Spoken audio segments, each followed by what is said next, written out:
Welcome to the Construction Pals podcast, brought to you by Blue Tape, your source for the latest in the construction world. Hard hats off, headphones on, and let's get started.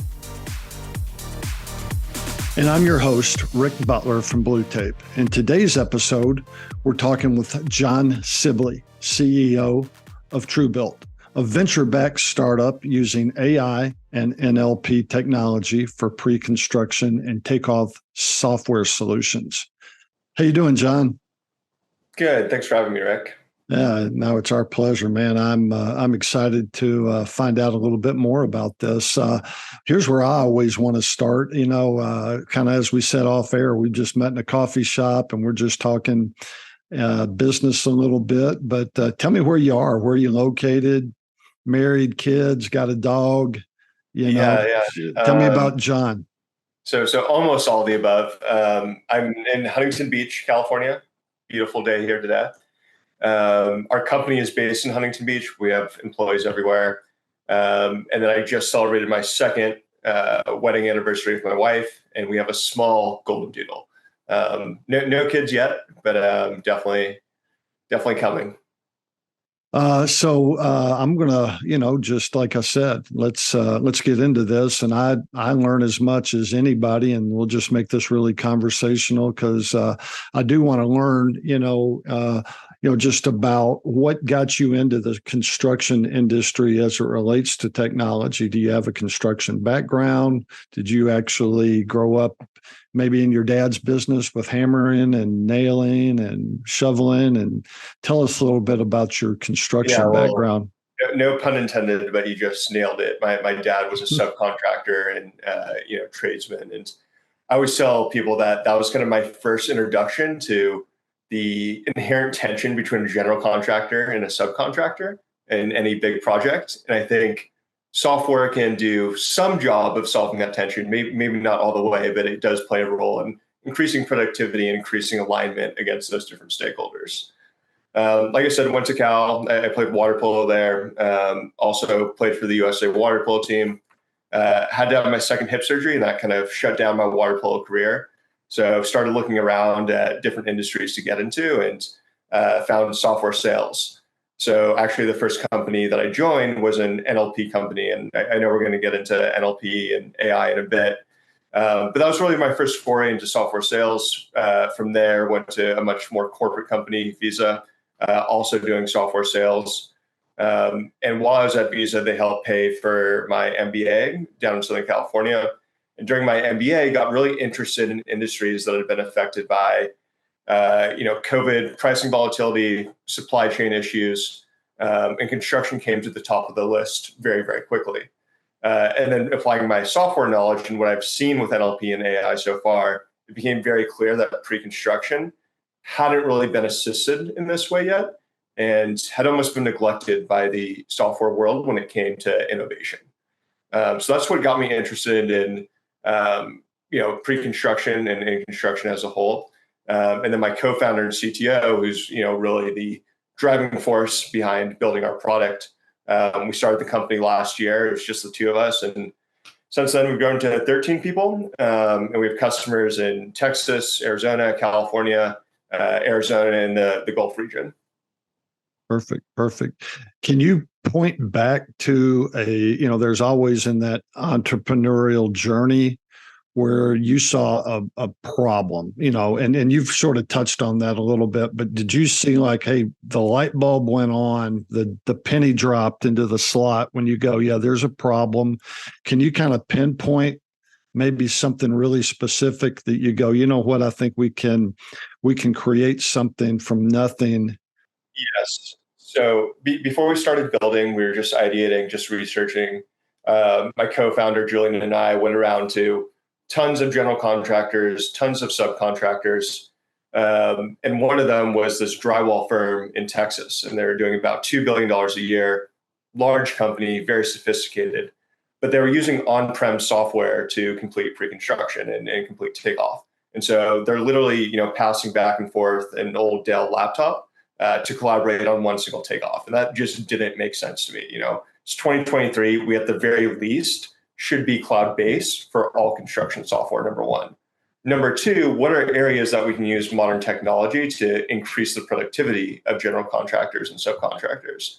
And again, I think the pre-con world was a little neglected by the software world in the last 10 years for that type of innovation. So this was a $2 billion company. So you saw that on a large scale. What about the one guy on the truck that he may have one helper? Is there solutions in this arena for him too, the small guy? Yeah, it's not something that we've focused on at TrueBuilt quite yet. It's something that we're planning on for 2024. I think because of the pricing volatility, the supply chain issues of the last few years, pre-construction has never been tougher, but it's also never been more essential. I mean, even this year, the cost of building has risen so much. We need to have a very good understanding of what that scope and budget looks like at a very, very nuanced level, regardless of the project size. So I think we can develop tools that will serve those smaller general contractors and subcontractors as well. It hasn't been our focus at first, and that's because we wanted to build a very, very complex, very robust product to start, and then pare that down by individual use case for some of the smaller guys that you mentioned. Yeah. So you've got a roadmap. Now, $1 million question from me: NLP. Yep. What is NLP here for the folks that are watching and listening, man? Yeah, so like I said, that was my first job out of college, and this was 2015. AI was kind of going through a similar buzz phase that we're entering right now, or have been for the last 6 months now with ChatGPT and everything. At a high level, NLP is the processing and the meeting of human language and machine. It's mostly ingestion of unstructured data, most often text. Back then in 2015, we could organize and categorize that text. Now we can actually conceptualize it. And now with Bard and GPT, we can actually start generating it and having a deeper interaction with it. The one thing I do want to clarify, though, is that NLP is just a small subset of AI.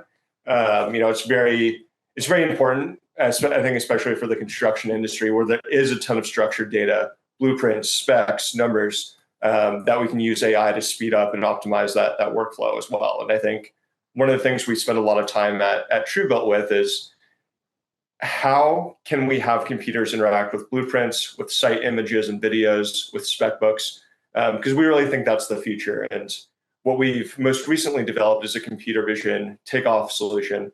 And that basically allows you to just do one click and drag across your screen to lift off different measurements from that blueprint.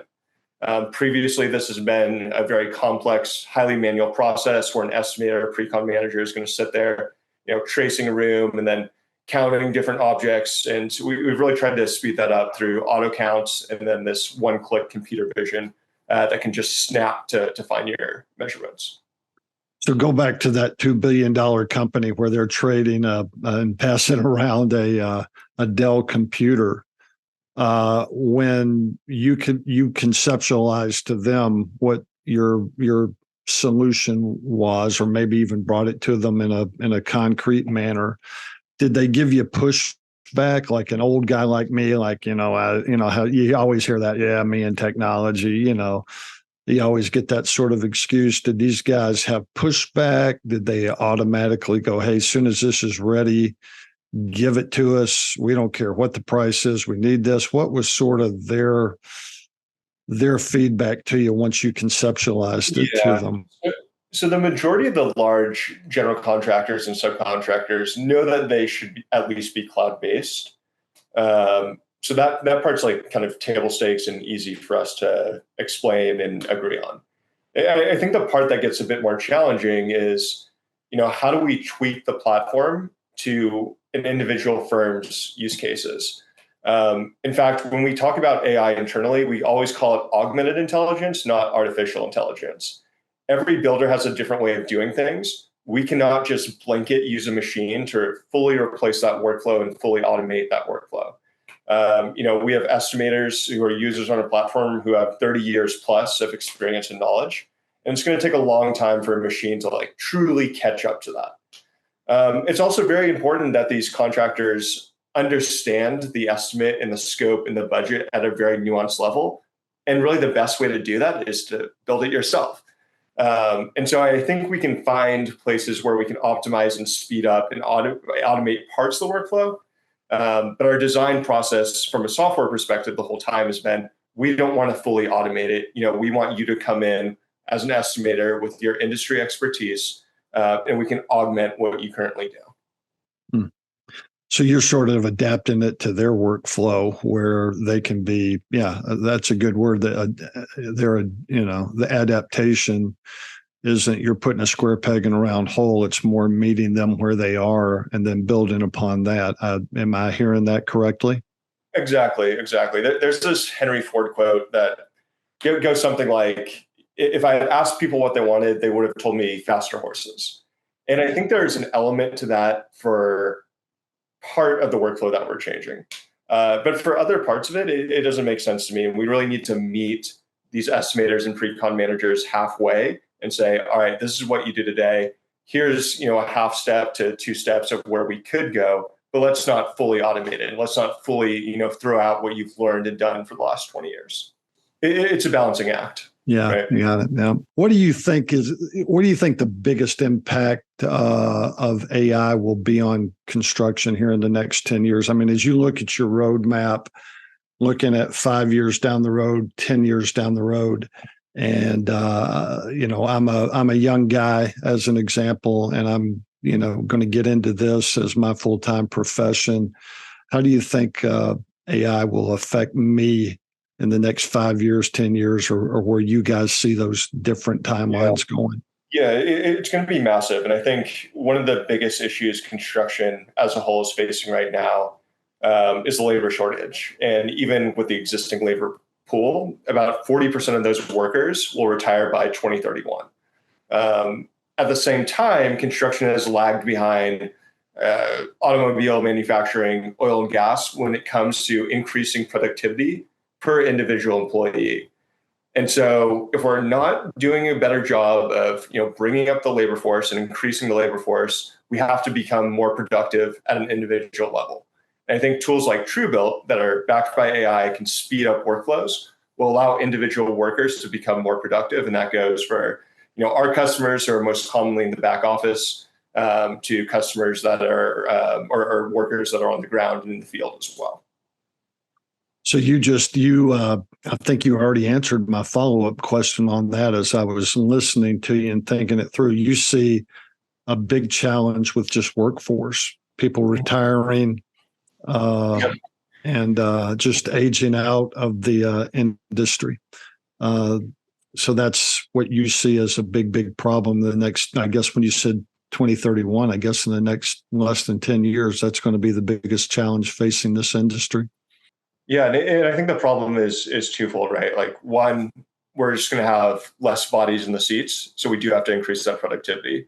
Two, a lot of industry core knowledge is moving away from the industry because of retirement or because they're being attracted to other industries, and we need the machine and AI to capture that information as well. So it's can we become productive, and then can we just increase the industry knowledge? Yeah.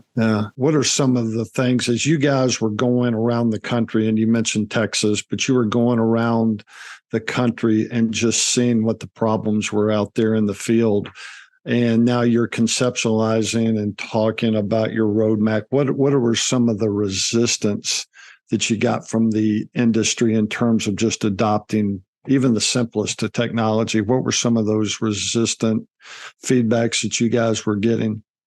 Yeah, so I think a few things. Number one, I think there's a reluctance to switch, just the switching cost of training, especially a larger workforce, to switch over to a new platform can be quite tedious.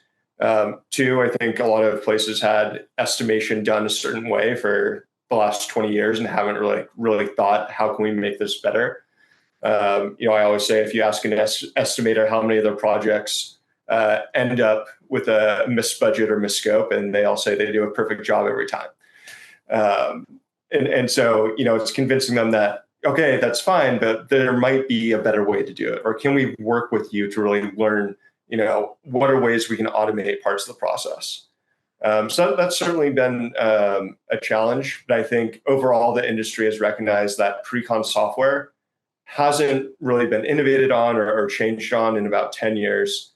And that in today's environment of higher building costs, pricing volatility, supply chain issue, that having that accurate scope, estimate, and budget at speed has never been more important. Yeah. There's an old saying that I always use in business or sports or whatever.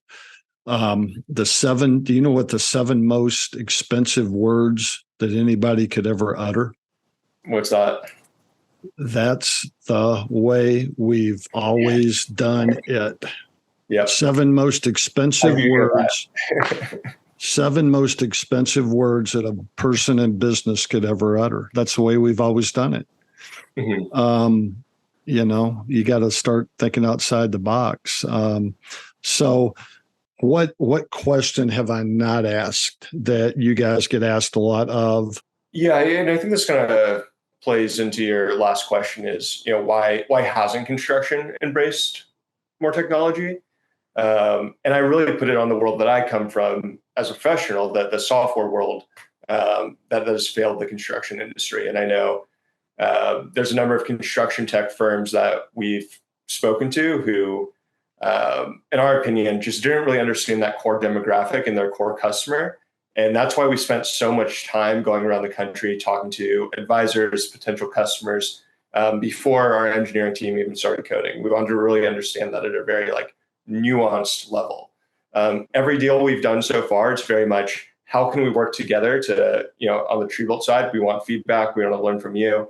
And then on the general contractor and subcontractor side, how do we improve that pre-construction? And that kind of partnership sales approach has been, I think, very beneficial for both sides. Yeah, very collaborative. Yeah, that's good. So as you've got a long background in the construction industry where you actually had the hammer in your hand and out there in the field, what's the best piece of advice you could give anyone? And this can be very general or it can be very specific to what TrueBuilt does, but what's the best piece of advice anyone could give someone in the construction industry today? Yeah, so for our industry, very simply, it's time to embrace technology. Gone are the days where you can just kind of do estimates and takeoff, to take the TrueBuilt example, on the fly. There's so many great tools that are out there. There's so much data to capture on site before you break into the site. That is really, really crucial to start using modern technology. And on the software side, we need to continue to develop innovative solutions and modern technology that can really get to the heart of what anyone in the industry is trying to solve. Perfect. And let's flip it. Worst piece of advice you've ever heard? Yeah. So when we started hiring for an account manager and salespeople, we had a lot of folks tell us, hire someone from the software world and then teach them about construction. And I interviewed a lot of people. We probably had 800 people apply to our account manager role. And it was a bunch of people from the software world. And what I very quickly saw is that these people did not have a appreciation for what construction firms do, what construction workers do. And they're very singular in their thinking it from the software perspective, not how does this software complete an end result. And so what we actually did instead is hire a pre-construction manager from the industry directly, which has been fantastic for us. She's really up-leveled our industry knowledge and is a driving force for our product. And I think because of her and because of our team culture, everyone at TrueBuilt has an appreciation for the men and women who are building American society. That's something we're all very, very motivated by. And so I think that advice that I got to hire someone from the software world was ill-founded, and I'm glad we didn't proceed with that. Well said. How can people get in touch with you? What's the thing that is it a social media platform, an email? Yep. The best way is to go to TrueBuiltSoftware.com and request a demo.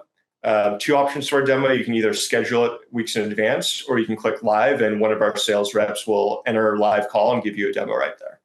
Perfect. Well, I'm going to let you have the last word. We've appreciated you being on, Blue Tape and this podcast and learning more. I know I've learned, and it's an industry that I'm not familiar with, so I definitely want to dive more into this. Yep, I think look, it's time to embrace technology. AI is very buzzy right now. In some cases, it's scary. Don't be scared of it. Let's embrace it together and innovate together. And that's what we need to do to marry the construction and the software worlds. Yeah. No fear. Appreciate you, man. You did a great job. We'll see you down the road, Jon. Awesome. Thanks, Rick. Thanks for listening. And don't forget to subscribe for more episodes like this. For more information on Construction Pals Podcast and Blue Tape, please visit bluetape.com.